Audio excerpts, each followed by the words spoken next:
ऐश्वर्या कट्ट्यावर उलगडत गेला आतला माणूस। महापालिकेत उच्च पदस्थ असलेले 2 अधिकारी आणि सोबतीला राजकारणात सक्रिय असणारे कारभारी ऐश्वर्या कट्ट्यावर आज हे मान्यवर आले। पदप्रतिष्ठेची झूल बाजूला ठेवून आले, सहज निखळ गप्पांमध्ये रमले। मनमोकळ्या संवादात त्यांच्यातील आतला माणूस हळूहळू उलगडत गेला आणि जीवनाच्या अनोख्या सौंदर्याचे सुंदर दर्शन ऐश्वर्या कट्ट्यावर घडले। आजच्या ऐश्वर्या कट्ट्याचे मानकरी होते पुणे महापालिकेचे मुख्य अभियंता अनिरुद्ध पावसकर, अधीक्षक अभियंता युवराज देशमुख आणि पुणे मर्चंट्स चेंबरचे माजी अध्यक्ष प्रवीण चोरबेले। या सर्व मान्यवरांचे ऐश्वर्या कट्ट्याच्या प्रथेप्रमाणे औक्षण करून स्वागत करण्यात आले। या सर्वांना मोत्याची माळ, शाल, शिंदेशाही पगडी, पुस्तके आणि सन्मानपत्र भेट देऊन गौरवण्यात आले। दिलीप जगताप यांनी या तिघांनाही संवादात गुंफले। यावेळी अप्पा रेणुसे, पत्रकार पराग पोद्दार, विलासराव भणगे, शंकरराव कडू, दिलीप जगताप, आकाश वाडघरे, रवींद्र संचेती, युवराज रेणुसे, मधुकर कोंढरे, नेमीचंद सोळंकी, अक्षय लिमण, सर्जेराव शिळीमकर, हितेश तन्ना, संदीप फडके, मंगेश साळुंके, नितीन रांजणे, रोहित रेणुसे, सुनील सोनवणे, मनोज तोडकर, शिरीष चव्हाण, संतोष धवाण आदींसह अप्पा रेणुसे मित्र परिवार मोठ्या संख्येने उपस्थित होते। आज पहिल्यांदाच ऐश्वर्या कट्ट्यावर येण्याचा मला बहुमान लाभला।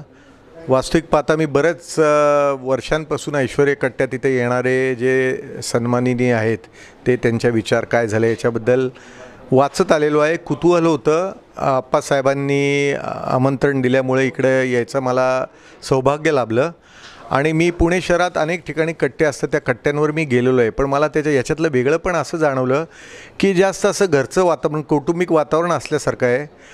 आदरातिथ्य इकडचं खूप छान आहे आणि इथल्या ज्या मुख्य याचं आकर्षण मला जर विचाराल तर ह्या ज्या वार्तालाप किंवा संवाद जो होतो ना वेगवेगळ्या इथं जमलेल्या सगळ्या नागरिकांमध्ये आपल्यामध्ये, हा संवाद मला खूप महत्त्वाचा वाटतो आणि त्याच्यामुळे एकमेकांचे विचार कळतात, एकमेकांशी जवळ यायचं एक संधी मिळते आपल्याला।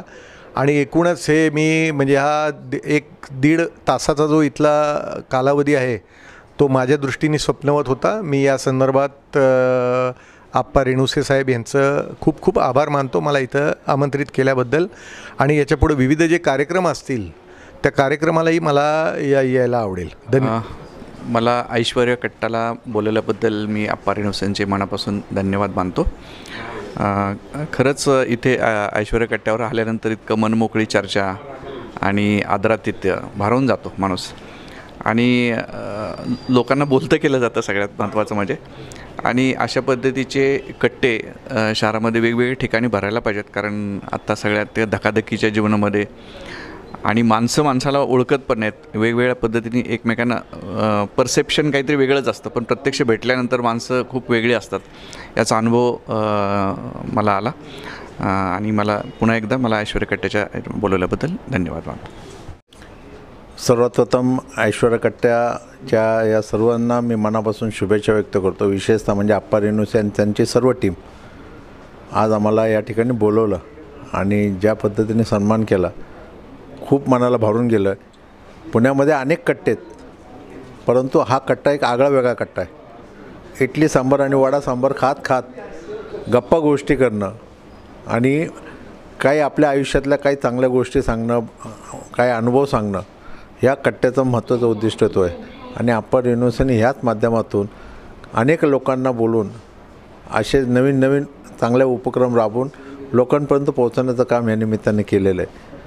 माझ्यासारखा एक छोटा कार्यकर्तासुद्धा या ठिकाणी बोलवलं आणि आज या ठिकाणी सन्मान करून ज्या पद्धतीने एक गप्पा गोष्टीच्या माध्यमातून काही प्रश्न विचारले, काही उत्तरं दिली गेली, ती खूप मनाला भारून गेली। त्यामुळे मला या कट्ट्याबद्दल एक खूप दिवसापासून ऐकून होतं आणि आज मला या कट्ट्यावर बोलवलं, त्याबद्दल मी मनापासून धन्यवाद देतो। की कोरोनाच्या काळात आपण माणसं कशी जोडली पाहिजे किंवा माणुसकी काय असते हे त्या काळात शिकलेलं होतं आणि हेच अप्पा रेणुसेंनी दाखवून दिलेलं आहे। पैसा हा महत्त्वाचा नसतो, पण माणुसकी किंवा माणसं जोडणं हे आयुष्यातलं सगळ्यात मोठं काम असतं आणि ते या कट्ट्याच्या माध्यमातून गेल्या अनेक वर्षापासून 3 वर्ष सातत्याने हा कट्टा चालू आहे।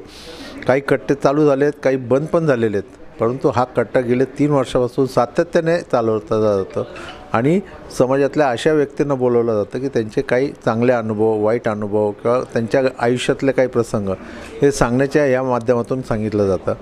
हा कार्यक्रम अत्यंत छोटा असतो परंतु खूप काही देण्यासारखं असतं आणि याच माध्यमातून या ऐश्वर्या कट्ट्याला माझ्या वतीने, माझ्या परिवाराच्या वतीने खूप खूप शुभेच्छा.